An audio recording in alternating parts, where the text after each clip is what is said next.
As well, guy, you did make a substitution right before we scored our third, isn't it? Yeah, exactly. Yeah, I thought, listen, with Skinner's age and that, he's not going to be able to play 90 minutes every week, and we rested him during the week because we felt it was important to keep him for this game, and he had a massive influence in my opinion.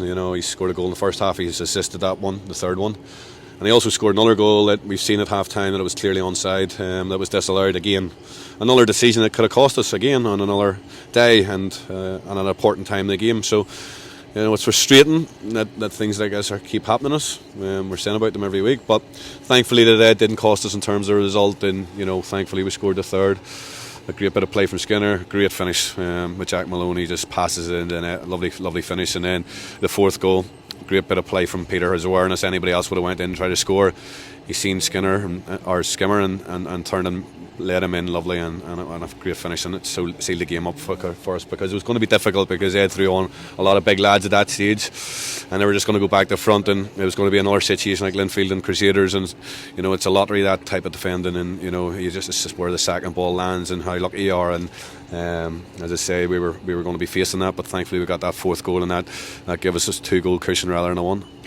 I would say it's probably a frustrating second half up until the point that the third goal came in, because we looked really, really good in the first half, and then second half, Carrick almost tried to spoil the game a wee bit, but we got reserve in the end. Yeah, we started poorly second half, and as I say, in games of football you're never going to dominate 90 minutes. It's no matter who you're playing against. But I thought first half we dominated. Second half we come out and we started slowly, really slowly.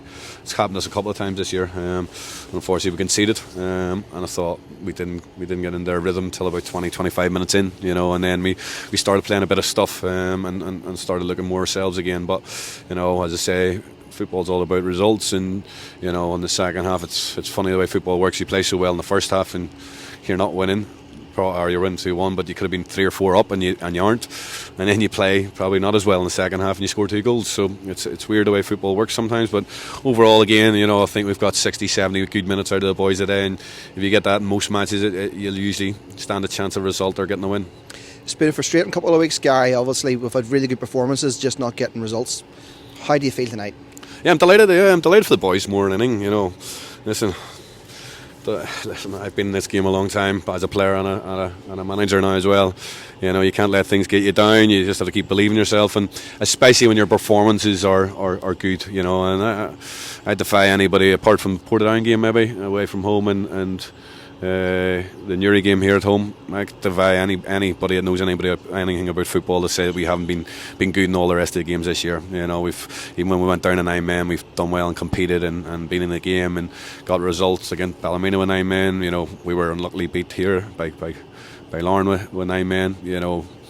Went down to 10 men against Carrick, and we were really good that day until we went down to 10 men. And I defy anybody that will ever say that we haven't been consistent in terms of performance. Yes, the results haven't come, but as I kept harping on to the boys all the time in the change room every week, keep putting in the consistent performance, and the results will come, because you can't keep playing well and being competitive in games and not get results if you're doing that. It's different if you're playing like we played against Newry every week. Then that's different. You can't see a result coming anywhere. But thankfully, when you be about football a long time, you see that when consistency's there, and there's not a lot in the games that we've been playing in, between the two sides either side we've been playing, you know that eventually it'll click and it'll go, and that's two wins out of the last 4, and as I say, the Crusaders game and Linfield game, probably nobody gave us a chance, and we weren't expected probably to get anything, but we went down and put in really 2 good performances in them 2 games as well, which give the boys confidence as well and belief from that as well. I think I'm right in saying, Gary, that puts us above Ballymena now in the league, with them here on Friday night. What are the thoughts going into that game?